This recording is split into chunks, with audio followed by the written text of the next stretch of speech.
திரு ராமசாமி மையப்பன், எந்த நாட்டை சேர்ந்தவங்களையும் கை விலங்கிட்டு காலில் சங்கிலி அணிவிச்சு அனுப்பக்கூடாதுன்றதான் அமெரிக்க சட்டமாக இருந்தாலும் நாகரிக சமூகத்துல சட்டமும் உருமாறிக்கொண்டே தான் இருக்கு. இந்தியாவை சேர்ந்தவர்கள் திருப்பி அனுப்பப்படுகிறார்கள்ங்கிறதுல இந்தியாவுக்கும் அமெரிக்குமான உறவு, திரு ட்ரம்ப் திரு மோடி இடையிலான உறவு, அதையே பொருட்படுத்தலையா அமெரிக்கா? அந்த நட்பையும் உறவையும் பயன்படுத்தி கூட இந்தியா தரப்புல கண்டிப்பு இல்லையா அப்படிங்கறதான் இதனுடைய முக்கிய சாராம்சமா இருக்கு. பாரத மண்ணிற்கும் தமிழ் மக்களுக்கும் முதற்கண் வணக்கங்கள். ஒரு 4 விஷயங்கள் உங்களோட கேள்விக்கு போறதுக்கு முன்னாடி, ஏன்னா மோடி அவர்கள் ட்ரம்ப்புக்கு எதிர்த்து நிற்க மாட்டாரா, இல்லை அமெரிக்கா அதிபர்களுக்கு எதிர்த்து நிற்க மாட்டாங்களா அப்படின்னு பார்த்தா இந்த பாஸ்ட்ல இங்கேயே விவாதங்கள் நடந்திருக்கு. இல்லை உலக அரங்கிலேயே மற்றவங்களும் சொல்ல முடியும்.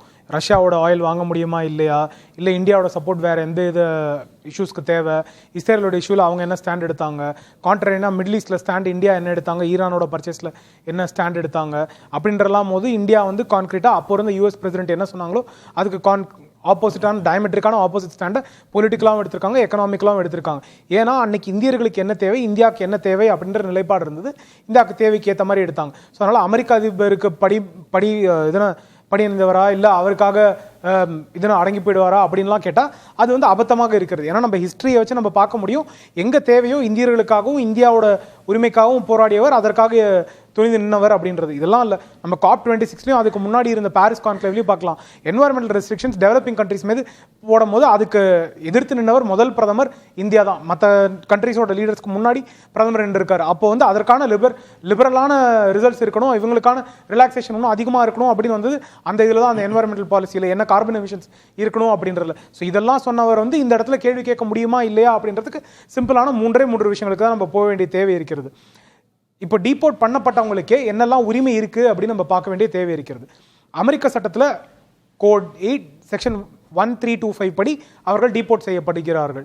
அந்த ப்ரொசீடிங்ஸ் நடக்க ஆரம்பிக்குது.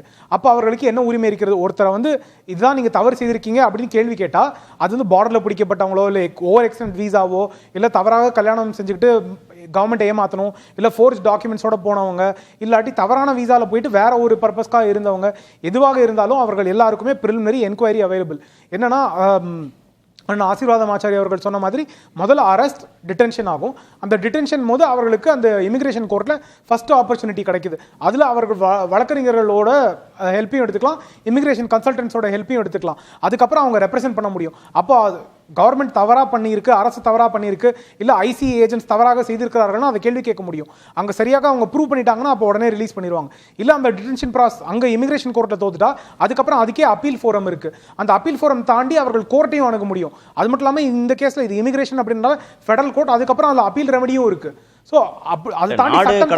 நாடு கடத்துவதற்கு இவங்க தகுதியானவர்கள்னு முடிவு பண்ண பிறகு இந்திய தூதரகத்துக்கிட்ட அவங்கள ஒப்படைச்சிட்டா இந்திய தூதரகம் தன் விமானம் மூலமா அமெரிக்கால இருந்து இங்க சேர்க்க முடியாதா? ஏன்னா இந்திய அரசு ஒரு தவறு வெளிநாட்டில் தவறு செய்து விட்டார்களான்னு நீங்க ஒரு கேள்வி கேட்டீங்க.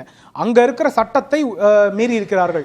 ஒரு நாட்டுக்குள்ள எப்படி உள்ள வரணுன்றதுக்கான சட்டம் இருக்கு. நம்ம நாட்டுல இருந்து வெளியில போறதுக்கே சட்டம் இருக்கு. நம்ம எமிகிரேஷன் ஆக்ட் இருக்கு, நம்ம பாஸ்போர்ட்ஸ் ஆக்ட் இருக்கு, நம்மளோட முன்னாடி இருந்த ஐபிசி, இப்போ இருக்க இந்த பிஎன்எஸ், இது எல்லாத்துலேயுமே எவ்வாறு ஒரு ஆவணத்தை பெற வேண்டும், அந்த ஆவணத்தில் என்ன இன்ஃபர்மேஷன் கொடுக்கணும், அந்த ஆவணத்தை பெறுவதற்காக என்ன இன்ஃபர்மேஷன் சொல்லணும், அந்த ஆவணத்தை எவ்வாறு பயன்படுத்த வேண்டும், எவ்வாறு இந்தியாவிலிருந்து வெளியில் போகணும், இந்தியாவுக்குள்ளே திரும்பி எப்படி வரணும், அங்கே வெளியில் போகும்போது எவ்வாறு அந்த ஆவணத்தையும் எப்படி பயன்படுத்தணும் அப்படின்ற தேவை இருக்கிறது.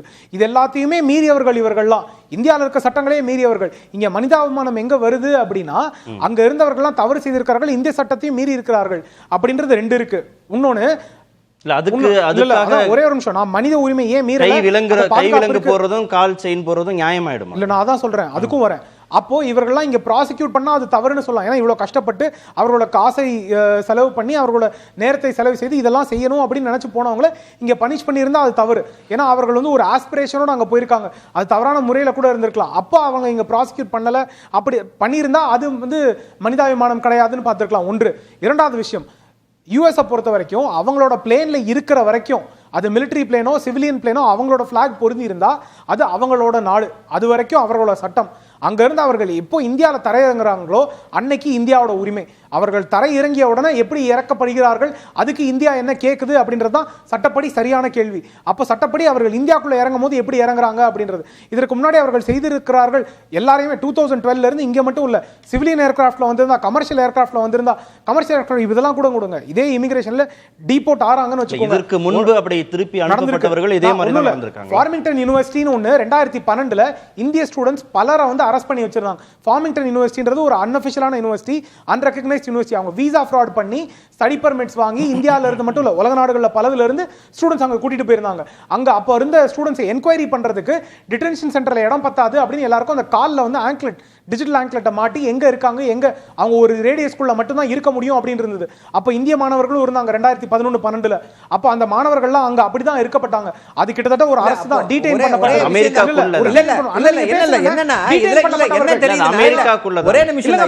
அவர்கள் இந்திய மாணவர்கள் இப்ப இவர்கள் வந்து சொல்லிக் கொண்டு நான் விஸ்வகுரு எனக்கு 56 இன்ச் செஸ்ட் இருக்குன்னு சொல்றதெல்லாம் பம்மாத்து வேலை. ரெண்டு வித்தியாசமே கிடையாது, ஒரு வித்தியாசமும் கிடையாது அப்படின்றது இல்ல அது அமெரிக்காக்குள்ள தான இருந்தாங்க. அப்படி இல்ல மன்னிக்கணுங்க, அது அமெரிக்காக்குள்ள இல்ல. ஒரு மாணவன் இங்க இருந்து அவன் வந்து காசு ஸ்பெண்ட் பண்ணி வீசா ப்ராப்பரா அப்ளை பண்ணிருக்கான். ஆனா அந்த டாக்குமெண்டேஷன் அந்த ஏஜென்ட்டும் யூனிவர்சிட்டியும் தப்பு பண்ணிருக்காங்க. அப்படின்றபோது அவர் இந்தியன் மாணவர் தான் அப்படின்றபோது அமெரிக்காக்குள்ள தான வச்சிருந்தாங்க.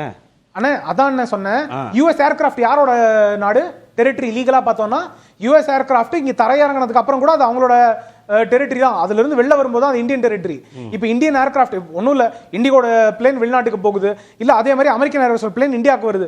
அந்த பிளேனுக்குள்ள நடக்கிறது அது அவங்க நாட்டோட விஷயம். எங்க ஓடிட போறாங்க ஒரு விமானத்துக்குள்ள எங்க ஓடிட அப்ப உள்ளுக்குள்ள பிரச்சனை நடந்ததுன்னா ஏன்னா அவங்க ஒன்றும் இல்ல சிம்பிள் இதை வந்து வெறும் ஐசிஏ ஆபரேஷன், அவங்களோட இமிகிரேஷன் ஆபரேஷனா மன்னிக்கணும் ஒரே ஒரு நிமிஷம் நான் முடிச்சிரேன் அந்த ஸ்டேட்மெண்ட்.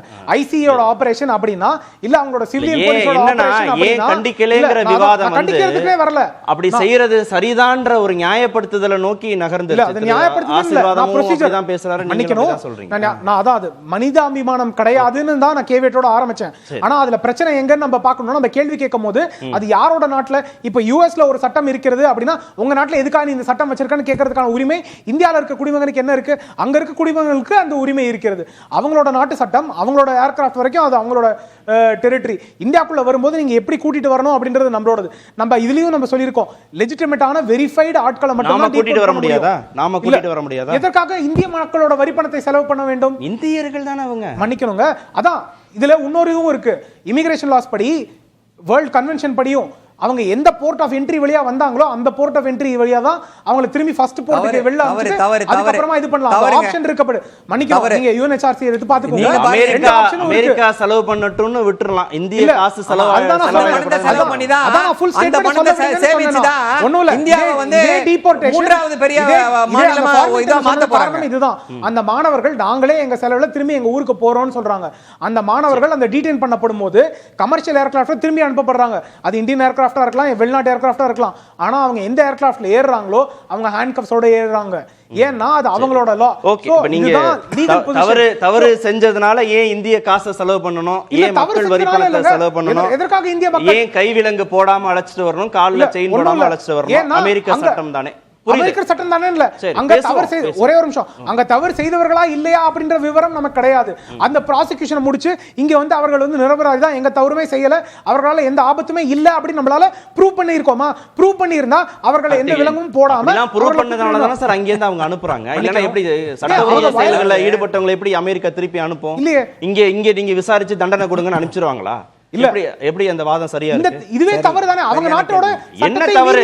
ஆவணம் இல்லாம அங்க போனது தவறு, தங்கி இருந்தது தவறு, சட்டவிரோத செயல்களை ஈடுபட்டிருந்தாங்க. அமெரிக்கா எப்படி ரிலீஸ் பண்ணிக்கணும்? அமெரிக்கால மட்டும் இல்ல, இந்தியா முதற்கொண்டு, சைனா முதற்கொண்டு, சிங்கப்பூர் முதற்கொண்டு, மனிதநேயம் இருக்கிற எந்த நாட வேணாலும் நீங்க சுவிட்சர்லாந்து முதற்கொண்டு ஒரு விஷயம் மன்னிக்கணும், டிபோர்டேஷன் இல்லீகல் இமிகிரேஷன் இருந்தா ஃபர்ஸ்டே அரெஸ்ட் தான். அரெஸ்ட் ஆன உடனே ஹேண்ட்கப்ஸ் போட்டுறாங்க. அதுக்கப்புறம் டிடென்ஷன் சென்டர்லயும் அவங்க ரெஸ்ட்ரிக்டட் என்க்ளோஷர் குள்ள தான் இருக்காங்க.